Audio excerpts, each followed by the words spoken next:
Hi எல்லாருக்கும் வணக்கம் and welcome. இன்றைக்கி நம்ம சேனலில் ஒரு சூப்பரான பாலக் சிக்கன் கறி தான் பார்க்க போகிறோங்க. பொதுவாகவே கீரையில் நிறைய vitamin, mineral and fibres, antioxidants இதெல்லாம் நிறைய இருக்கிறதுனால குழந்தைங்கள்லேருந்து பெரியவங்க வரைக்கும் எல்லாருக்குமே நோய் எதிர்ப்பு சக்திக்கு, கண் பார்வைக்கு, செரிமானத்திற்கு, ஞாபக மறதிக்கு, எலும்பு தேய்மானம் ஏற்படாமல் இருக்கிறதுக்கு, பிளட் ப்ரெஷர் லெவலை கண்ட்ரோலாக வச்சுக்கிறதுன்னு சொல்லி நிறைய ஹெல்த் பெனிஃபிட்ஸ் இந்த கீரையில் சொல்லிக்கிட்டே போகலாங்க. அதனால் வாரத்தில் ஒரு முறை கண்டிப்பாக ஏதாச்சும் ஒரு கீரையை சாப்பிட பழகிக்கோங்க. அது உங்கள் உடல் ஆரோக்கியத்திற்கு ரொம்ப நல்லது. இப்போது இந்த பாலக் சிக்கன் கறியை எப்படி செய்யறதுன்னு பார்க்கலாம். அதுக்கு ஒரு வாணலில் ஃபர்ஸ்ட் 2 டேபிள் ஸ்பூன் அளவுக்கு கடலை எண்ணெய் சேர்த்துக்கிறேன். இது கூட கொஞ்சமாக நான் பட்டர் சேர்த்துக்கிறேங்க. சேர்த்துட்டு இந்த பட்டர் உருக்குனதும் இதில் 2 பிரியாணி இலை, 2 துண்டு பட்டை, 2 கிராம்பு சேர்த்துக்கிறேன். இது கூடவே 1/2 ஸ்பூன் அளவுக்கு சீரகம், 1/4 ஸ்பூன் அளவுக்கு பெருஞ்சீரகம் சேர்த்துட்டு இது கொஞ்சம் பொரிஞ்சதும் இதில் 2 மீடியம் சைஸ் வெங்காயத்தை இந்த மாதிரி நறுக்கி வச்சுருக்கேங்க. ஸோ அதையும் சேர்த்துட்டு நல்லா வதக்கிக்கோங்க.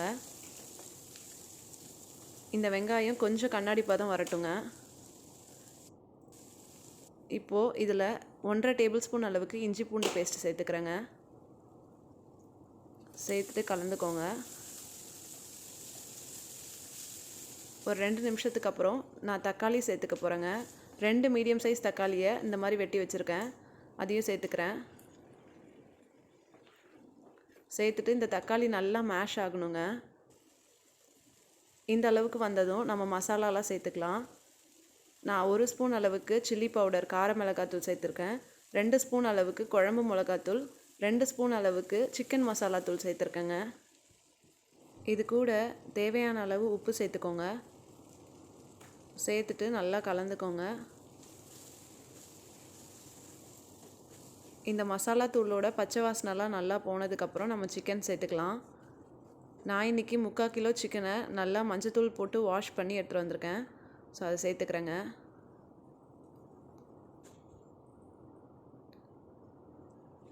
சேர்த்துட்டு நல்லா மிக்ஸ் பண்ணிக்கோங்க.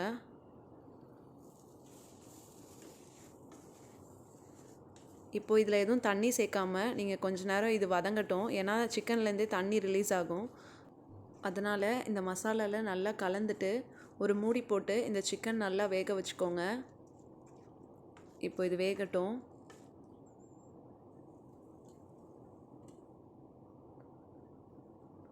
பாருங்கள், எனக்கு நல்லா வெந்துருச்சு. தண்ணியுமே நல்லா ரிலீஸ் ஆகிருக்கு. இப்போது இதை ஒரு கலந்துட்டு இதில் நம்ம தேவையான அளவு தண்ணி சேர்த்துக்கலாம். நான் 1/2 கிளாஸ் அளவுக்கு தண்ணி சேர்க்குறேங்க.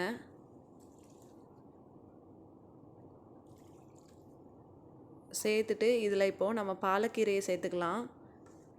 நான் பாலக்கீரையை ஒரு 2 to 3 டைம்ஸ் நல்லா வாஷ் பண்ணிவிட்டு அதை பொடிசாக நறுக்கி வச்சுருக்கேன். ஸோ அதை சேர்த்துக்கலாம். கீரையில் அதிகமாக மண் இருக்க சான்ஸ் இருக்குங்க. அதனால் எப்போவுமே கீரையை ஒரு 2லேருந்து 3 வாட்டி நல்லா வாஷ் பண்ணிக்கோங்க.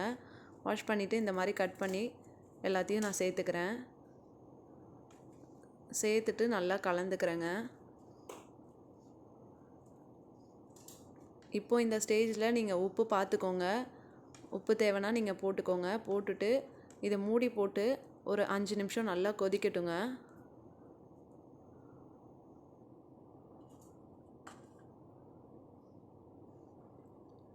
இப்போ பாருங்கள், நல்லா கொதித்து ரெடி ஆகிடுச்சு. பாருங்கள், நல்ல வாசனையாக இருக்கும். இப்போது இதில் நான் ஒரு ஸ்பூன் அளவுக்கு நாட்டு சர்க்கரை சேர்த்துக்கிறேன். ரெஸ்டாரண்ட்லலாம் பார்த்தீங்கன்னா ஒயிட் சுகர் சேர்த்துப்பாங்க. நான் அதுக்கு பதிலாக நாட்டு சர்க்கரை சேர்த்துக்கிறேங்க. உங்களுக்கு என்ன விருப்பமோ சேர்த்துக்கோங்க.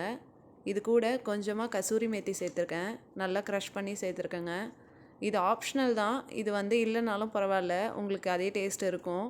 இது ரெஸ்டாரண்ட் ஸ்டைலில் இருக்கணுன்றதுக்காக நான் இது சேர்த்துருக்கேங்க. இது இல்லைனாலும் பரவாயில்ல. சேர்த்துட்டு இப்போ அடுப்பை ஆஃப் பண்ணிக்கலாங்க. ஒரு சூப்பரான பாலக் சிக்கன் கறி ரெடி ஆகிடுச்சு. இதை கண்டிப்பாக ட்ரை பண்ணி பாருங்கள். ரொம்ப டேஸ்ட்டாக இருக்கும். எப்போவுமே ஒரே மாதிரி சிக்கனில் செய்கிறீங்கன்னா இந்த மாதிரி கண்டிப்பாக ட்ரை பண்ணி பாருங்கள். இது இட்லி, தோசை, சப்பாத்தி, ரைஸ் எல்லாத்துக்கூடயும் நல்லாயிருக்கும். நான் ஹஸ்பண்டுக்கு லஞ்சுக்கு தான் செஞ்சுருந்தேங்க. ஸோ லஞ்சுக்கு பேக் பண்ணிவிட்டு அவங்க மார்னிங்க்கு லைட்டாக வேணும்னு கேட்டிருந்தாங்க. அதனால 2 எக்கை பாயில் பண்ணி ஜஸ்ட்டு உப்பு, பெப்பர் மட்டும் போட்டு வச்சுட்டு, அது கூடவே பச்சைப்பயிறு சாலட் தான் கொடுத்துருந்தேங்க. இந்த மாதிரி பச்சைப்பயிரை எப்படி கட்டி எப்படி சாலட் பண்ணலான்னு சொல்லி நான் இன்னொரு வீடியோவில் கண்டிப்பாக ஷேர் பண்ணுறேங்க. அவ்வளோதாங்க. இப்போது இதை பேக் பண்ணிடலாம். என்னோடய சேனலை நீங்கள் ஃபர்ஸ்ட் டைம் பார்க்குறீங்கன்னா கண்டிப்பாக சப்ஸ்கிரைப் பண்ணி வச்சுக்கோங்க. நாளைக்கு இன்னொரு சூப்பரான வீடியோவில் பார்க்கலாம். அது வரைக்கும் ஹாப்பி குக்கிங். தேங்க்ஸ் ஃபார் வாட்சிங்.